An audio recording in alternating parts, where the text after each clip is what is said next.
If you've been following my YouTube for a while, you know that I do a top 10 comics of the year report every year in December. And I've done one every year without fail since 2015. Speaking of those picks, let's do a recap of every top comic of the year since the birth of this channel. The top comic for 2015 was Divinity #1 from Valiant Comics. It's a story of a black Russian cosmonaut who's sent into a deep space mission by the Soviet government. He returns 55 years later in the future with the powers of a god, looking for his long-lost wife and daughter.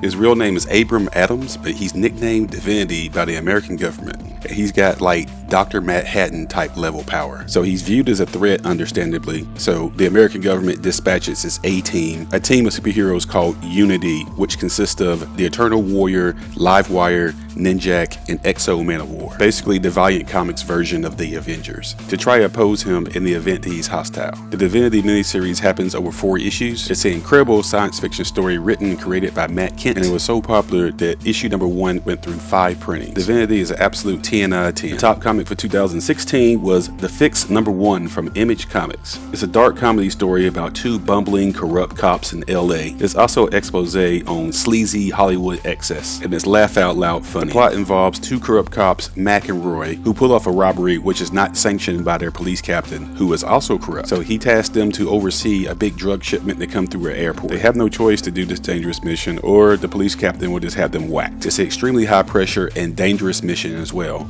because it's the feds and not the local police that control the movement of the airport. And the airport has a drug-sniffing dog named Checkers, the dog you see on these comic book covers. And his nose never fails. He sniffs out everything in terms of drugs. So do they succeed or fail? It's told over a hilarious dark comedy 13-issue story arc. The top comic for 2017 was God Country #1, also from Image Comics. It's a story of an old man with Alzheimer's in West Texas whose home was ransacked by a tornado one day. He not only survives, but he finds an enchanted sword in the wreckage. It restores his mental abilities and gives him superpowers, but he has to battle a literal god who lost the sword and wants it back. This is the breakout work that took Donny Cates from just another writer into a superstar. Donny Cates went on to write incredible sci-fi cosmic horror stories for Thor, Thanos, Venom, and along the way he created something insane called the Cosmic Ghost Rider, about alternative universe Frank Castle, who's upgraded to Ghost Rider by Mephisto and then given the power cosmic by Galactus, with the mission of traveling back in time to kill baby Thanos, but he winds up raising him. But God Country is Donny Cates' breakout, and the hero in it, Emmett Quinlan, is basically a fresh spin on the King Arthur story about a mortal who is proven worthy of yielding a mystical weapon of intense power. It's told in the 5-issue miniseries. The top comic of 2018 was Analog #1, also from Image Comics. It's a near-future dystopian tale in which the big doxing has happened, where all the world's secrets are now available on the internet. So civilization must go back in time from the digital age to the analog age and have the most sensitive information protected by couriers called ledgermen. And this is the story of Jack McGinnis, one of those ledgermen, as we follow his dangerous world, trying to keep nefarious people from that briefcase. Analog is written and co-created by Jerry Duggan, most famous for his run on Deadpool between 2012 and 2015, where he made the character even more ridiculous than he already was, if that was possible, but ridiculously good in a great way. The bloodbath and the dark humor in Deadpool makes its way over into Analog as well. And Hollywood was definitely paying attention because this was optioned to be a movie by director Chip Stahelski. He's the director of the John Wick movies.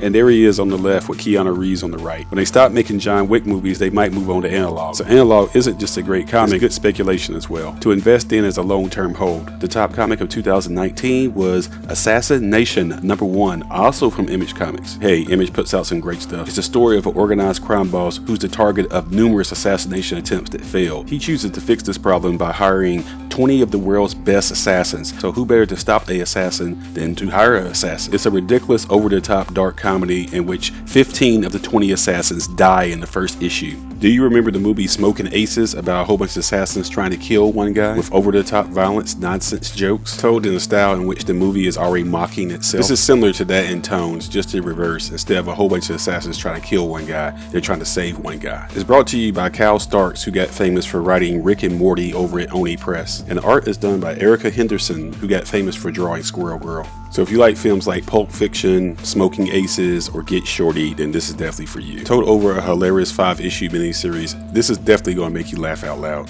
The top comic of 2020 was Strange Academy #1 from Marvel Comics. This is the story of how Doctor Strange, the Sorcerer Supreme, has started a new school to help new young wizards develop their magic powers. And yes, it's Marvel basically doing their take on Harry Potter, but it was very well done. It was a big surprise hit for Marvel in 2020. The headmaster of the school is Brother Voodoo, and the instructors at the school include other magic-based characters such as the Scarlet Witch, Magic, Nathan Hellstrom, and others. Issue #1 introduces 10 new young characters into the Marvel Universe. This is just dying to be a Disney Plus animated show in the future. It's co-created and written by Skottie Young. He got famous at drawing variant covers over at Marvel, and his unique style drawing them as young kids in a very cartoony fashion. At the time I make this, I have a Strange Academy 9.4 with a verified signature by Skottie Young from the Heroes Con of 2021. I put a link in the description if you want to buy it. I apologize if you see this video in the future and it's too late. I believe it should have been 9.6, but they gave me a 9.4, but whatever. See the link in the description. But overall, Strange Academy has potential like the Young Avengers did for the future of Marvel storytelling.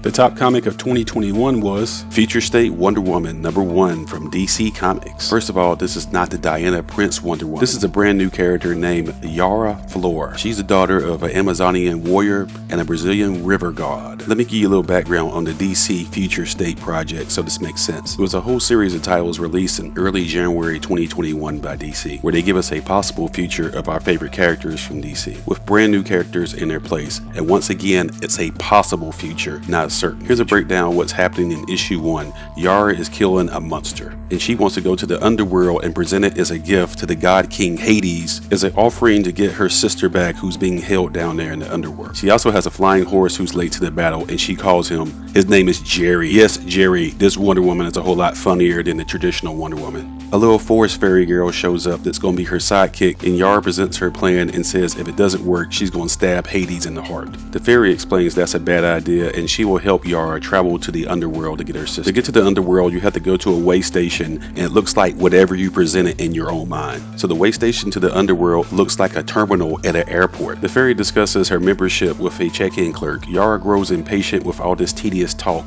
and breaks the arm on a turnstile. After getting out of the way station, they have to go into a boat which goes down the river Styx. She doesn't realize that she has to pay money to get entrance, so she winds up stealing it from a sumo wrestler who's in front of her. A big brawl breaks out, and the issue ends with her having to fight a 3-headed monstrous dog. As you can see, this version of Wonder Woman jumps into horror comedy, and our lead character Yaraflor is more impulsive and impatient than Diana Prince is, and I loved it. It's the most fun I've had reading a Wonder Woman universe title in years. The #1 comic of 2022 is Duel #1 from Bliss on Tap. You probably never heard of this series in this small tiny publisher, but this is phenomenal. It's the story of an FBI agent who's investigating a website called Duel.global, where real life people can actually challenge each other to an actual duel in real life. And it's treated like sports gambling, where wagers are put up on who they think will win. And they have rankings in this duel competition, and the #1 ranked guy is a guy named Aaron Burr. Yeah, that's the guy who actually shot Alexander Hamilton, which is captured in the stage play Hamilton. But this Aaron Burr is just a handle name, and he uses it with 3 capital R's because he used to be a teacher. He says that stands for reading, writing, and arithmetic. He's introduced in the beginning of a comic meeting a competitor in a grocery store, and they have a duel right there, and he murders the guy and cashes out. And what the FBI discovers is that a 16-year-old kid in high school is challenging Aaron Burr to a duel. And I won't spoil the ending, but man, it's good. This feels like it's inspired by the movie franchise The Purge, where America's obsession with violence turns into a sport. It sounds like far-fetched dystopian, but I hope it doesn't actually become true. The co-creator and writer of Duel is Curtis Martins, who reached out to me personally and thanked me for highlighting his comic on my channel. In all seriousness, Duel is one of those things where you have a great concept and perfect execution of said concept. And to me, Duel #1 was the best comic by far in 2022. And the top comic of 2023 was Black Panther #1 from Marvel Comics. He's got some new wrinkles to his Black Panther outfit, and he's rocking a beard in this continuity. I don't want to give away a lot of spoilers because I think you should be reading this, but the overall arc in his continuity is he's in exile and he's working in the shadows. Do you remember the run of Black Panther that started in 2016, written by Ta-Nehisi Coates? He did a great job of adding to the lore of the Black Panther universe by creating the intergalactic kingdom of Wakanda, basically a permanent space outpost of Wakanda. Since Marvel's doing Secret Wars, they may lead up to this and tie into it. Coates does novels and essays, so the one complaint about his work was that the pacing was too slow for comic books. I agree with that. It took him forever to get to the point, so you need to read his work sort of like a graphic novel, where you read several issues together in a collected edition for full arc instead of individual issues. This latest arc, rebooted back to #1, is now headed by Eve Ewing, who is making history as the first black woman to ever write Black Panther, and her pacing is much faster and what comic book fans are more used to. The artwork is done by Christopher Allen, and man, it looks amazing. We get the first appearance, which is a cameo of a new villain named Besa, who rocks the cover in issue #2, battles T'Challa, and is mentioned by name. And oh yeah, by the way, Black Panther goes on to fight Deathlock. You ain't heard from him in a while now. So more things happen in 4 issues in this run than they would happen in about 20 issues in the Ta-Nehisi Coates run. I'm not saying it's better overall because we haven't got enough sample size, but I am saying it's much faster. But T'Challa's adventures are in good hands. The product they're putting out right now looks fantastic. So, due to all the things I mentioned before, I believe that Black Panther #1, written by Eve Ewing, is more than worthy of being the top comic of 2023. Yes! Thank you for watching my recap and explanation of every top comic of every year since 2015. One of my main goals of this channel is to keep printed comics alive and physical comic book stores in business. I don't know about you, but when I visit a comic book store, I feel like I have arrived in my tribe of my own people. Yes, I belong here. And this is where all those great ideas for those TV shows and movies come from anyway. If you're ready for a deep dive, check out a video I made in the past called The Top 20 Comics of the 2010s. I believe that the 2010s were a new golden age in comic book creativity. I mean, we got Spider-Gwen and Miles Morales Spider-Man and Kamala Khan Miss Marvel all debuted in the 2010s, and their stories are going to be told for decades to come. Until next time, this is Comic Killer 72 for Comic Power saying bye-bye.